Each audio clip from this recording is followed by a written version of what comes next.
सबसे पहले वीडियो की हाइलाइट्स। आखिर मेजबान की समझ में जब कुछ ना आया तो उन्होंने मेज पर रखे हुए दुनिया के नक्शे को फाड़ कर टुकड़े टुकड़े कर दिए। विलियम कैलीमेंट स्टोन अमेरिकी बिजनेसमैन है। अमेरिकन इनको इंसान दोस्ती का इस्तारा, मॉडर्न और न्यू सेल्फ हेल्प राइटिंग का बानी भी मानते हैं, जिनके सैकड़ों अशार और 20 गजलें मुझे ज़बानी याद है। इस छोटी सी बात से उनकी अजमत पर कोई फर्क नहीं आएगा। उनकी सबसे मशहूर किताब हुज्जतुल्लाह हिल बालगा है। इमाम गजाली की अहयाउल उलूम की ये किताब भी दुनिया की उन चंद किताबों में से है। हमेशा, सिर्फ, कभी नहीं, कुछ नहीं, सब कुछ, हर कोई, कोई भी नहीं हो सकता, नामुमकिन, ये सब अल्फाज जो मैंने बोले हैं कम्युनिकेशन स्किल में खराब सिलेक्शन ऑफ वर्ड्स है। कि याफ्ता जिंदगी हो, आला कम्युनिकेशन हो या फिर पर्सनैलिटी डेवलपमेंट, ये कभी भी उलझी सोच के साथ तालमेल नहीं रखती है। मैं Hammad Raza, founder CEO elite and elegant international and you are watching mind mapping. मैंने पिछले दिनों 26 जुलाई 2018 को कनाडा के वीकली न्यूज़पेपर उर्दू पोस्ट में शाया होने वाला गुलाम हुसैन जाफरी साहब का एक कॉलम सोशल मीडिया पर पढ़ा। कॉलम का नाम दीमक और आस्तीन के साम था। कॉलम का आगाज उन्होंने एक छोटा सा वाकया लिखकर किया। आप मुलाहिजा करें। वो लिखते हैं,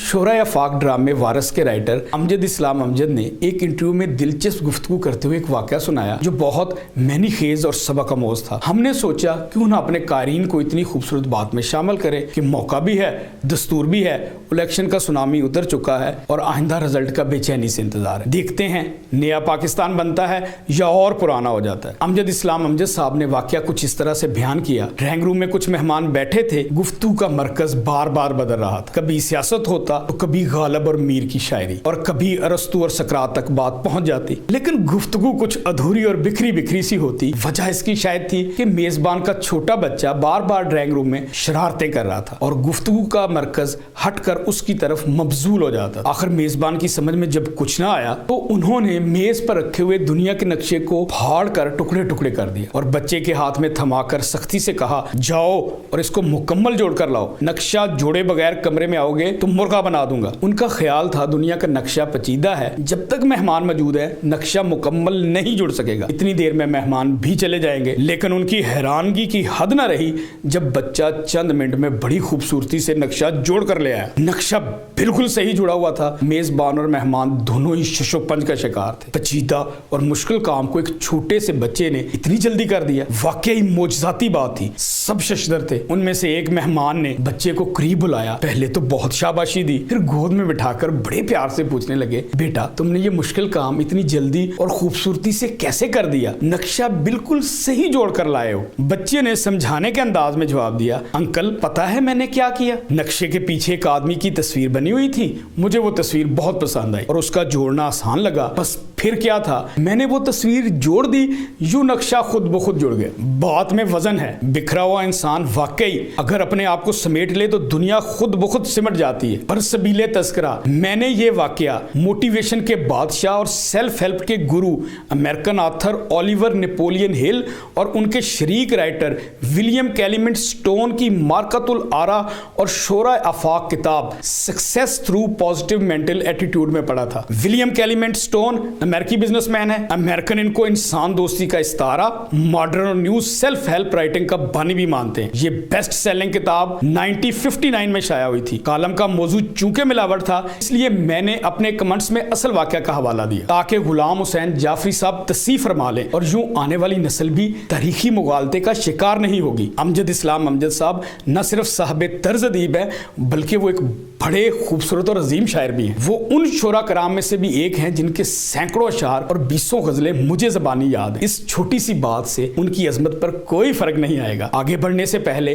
आपने अगर चैनल को सब्सक्राइब नहीं किया तो इसको भी सब्सक्राइब कर लें और बेल आइकन को दबा दें ताकि आपको हर नई आने वाली वीडियो मिलती रहे। इंशाल्लाह ये चैनल आपकी जिंदगी, किस्मत और मुकद्दर तीनों को न सिर्फ यकसर तब्दील कर देगा बल्कि आपको कामयाबी की बुलंद तरीन चोटी पर भी ले जाएगा। अब आप एक दूसरा वाकया मुलाहिजा करें। एक आलिम दीन पेंसिल से बैठे कुछ लिख रहे थे। उनका बेटा करीब आया और तोतले लहजे में पूछा, बाबा आप क्या लिख रहे हैं? उस आलिम दीन ने मुस्कुराते हुए अपने बेटे से कहा, बेटा मेरे लिखने से ज्यादा अहम ये पेंसिल है जिससे मैं बैठा लिख रहा हूँ और मैं ये चाहता हूँ जब तुम बड़े हो जाओ तो तुम इस पेंसिल की तरह बनो। उस बच्चे ने तज्जब बेज निगाहों से बाप को देखा और फिर बड़े गौर से पेंसिल को घूरने लगा। वो उसकी किसी ऐसी खसूसियत को तलाश करने लगा जिसकी बुनियाद पर बाबा जान ने उससे पेंसिल जैसा बनने का मुतालबा किया। बड़ी देर तक पेंसिल को देखने के बाद उसे कोई चीज नजर نظر آئی جو اس کے ذہن کو کھٹکتی اور اب بچے سے رہا نہ گیا. وہ آخر کار باپ سے معلوم کر بیٹھا, بابا جان اس پینسل میں ایسی کون سی خصوصیت ہے جس کے سبب آپ کی خواہش یہ ہے کہ میں بڑا ہو کر اس جیسا بنوں. اس عالم نے کہا اس پینسل میں 5 اہم خصوصیت ہیں اور تم یہ کوشش کرو کہ بڑے ہو کر تمہارے اندر بھی یہی 5 خصوصیت پیدا ہوں. نمبر 1, تم بڑے کارنامے انجام دے سکتے ہو, لیکن کبھی یہ مت بھولو کوئی ہاتھ ہے جو تمہیں چلا رہا ہے اور تم سے یہ کارنامے کروا رہا ہے. وہ اللہ تعالیٰ کا دستے قدرت ہے. نمبر 2, کبھی کبھی جب اس کی نوک گھس جاتی ہے تو کٹر یا چاقو وغیرہ سے اسے تراشا جاتا ہے. اگرچہ یہ اذیت ناک چیز ہوتی ہے لیکن بہرحال اس کی نوک تیز ہو جاتی ہے اور پھر یہ اچھے سے کام کرنے لگتی ہے. بس تمہیں یہ جان لینا چاہیے کہ انسان کو اگر کوئی دکھ اور صدمہ پہنچتا ہے وہ اس لیے ہوتا ہے تاکہ تم بہتر کارکردگی کا مظاہرہ کر سکو. نمبر 3, پینسل یہ اجازت دیتی ہے اگر کچھ غلط تحریر ہو جائے تو تم ربڑ سے اس کو مٹا کر اپنی غلطی کی اصلاح کر سکو. تم یہ سمجھ لو ایک غلطی کو صحیح کرنا غلطی نہیں ہے. یہ بات بھی ذہن نشین رہے, پینسل کی لکڑی اور اس کا خول لکھنے سے اور تحریر کرنے کے کام نہیں آتا, بلکہ لکھنے کے کام ہمیشہ وہ مغز آتا ہے جو لکڑی کے اندر چھپا ہوتا ہے. تم ہمیشہ اس چیز کا خیال رکھو تمہارے جسم کی کوئی حیثیت و اہمیت نہیں ہے, بلکہ اس کے اندر چھپی ہوئی تمہاری روح اور ضمیر قدر و قیمت والا ہے, تمہارا جسم نہیں. نمبر 5, پینسل جب کچھ لکھتی ہے تو اپنے کچھ نقوش کاغذ پر چھوڑ دیتی ہے جو مدتوں کاغذ پر دیکھے جا سکتے ہیں. تم بھی یہ بات سمجھ لو, تم جو بھی کام کرو گے اس کے نقوش تمہارے بعد باقی رہ جائیں گے. تمہارا کام ہے تم کیسے نقوش چھوڑ کے جاتے ہو. کسی عمل کو انجام دینے سے پہلے کئی بار غور و فکر کرو کہیں تم کچھ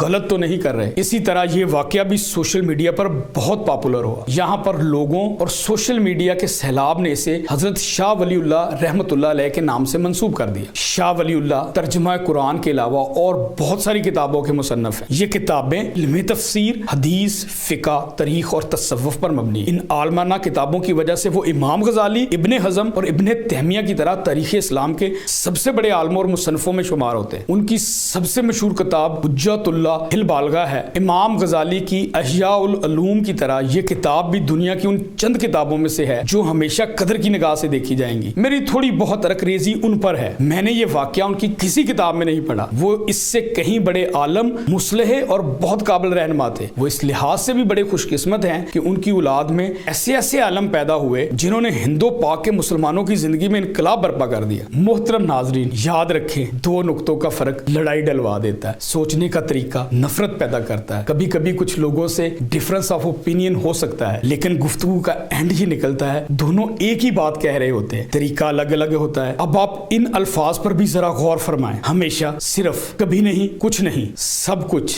ہر کوئی, کوئی بھی نہیں ہو سکتا, ناممکن, یہ سب الفاظ جو میں نے بولے ہیں کمیونیکیشن سکل میں خراب سلیکشن آف ورڈز ہے. آپ اگر اپنی کمیونیکیشن, زندگی اور پرسنالٹی امپروو کرنا چاہتے ہیں تو ان فرسودہ, بوسیدہ اور زنگلود عقائد کے کاکروچز کو اپنی زندگی سے دور رکھیں. اگر یہ دیمک زدہ حشرات الارض پہلے ہی آپ کے ذہن میں کل بلا رہے ہیں تو انہیں فوراً مار بگائیں. اس سوچ کے ذریعے اثر آپ بہت سے مواقع ضائع کر دیں گے. میری بات یاد رکھیے گا, اگر آپ نے یہ مائنڈ میپنگ نہ کی, آپ نہ صرف کافی چیزوں سے ہاتھ دھو لیں گے بلکہ زندگی, کمیونیکیشن اور پرسنالٹی ڈیولپمنٹ سے جڑی تمام اپرچونٹیز سے اس طرح خالی ہو جائیں گے جیسے چھٹی کے وقت گھنٹی بجنے پر خالی اسکول بھائیں بھائیں کرتا ہے. اوپر والے واقعات سے میں نے سیکھا تھا اور اب آپ کی یہ مائنڈ میپنگ کر رہا ہوں. اگر آدمی درست بن گیا تو تصویر بھی درست بن جائے گی. اللہ سبحانہ تعالیٰ کا دستے قدرت آپ کی عاجزی کے پیٹرول سے آپ کو چلاتا ہے. تکلیف ہی ٹیلنٹ بنتی ہے. غلطی کو صحیح کرنا غلطی نہیں ہے. روح اور ضمیر بیش قیمتی ہیں. ہر نئی آنے والی ساحت پہلے سے بہتر ہو. آپ یاد رکھیں, اپرچونٹی سے جڑے لوگ ہمارے بیلنس جذبات اور پازیٹیو سوچ کے ساتھ ہوتے ہیں. ترقی یافتہ زندگی ہو, اعلیٰ کمیونیکیشن ہو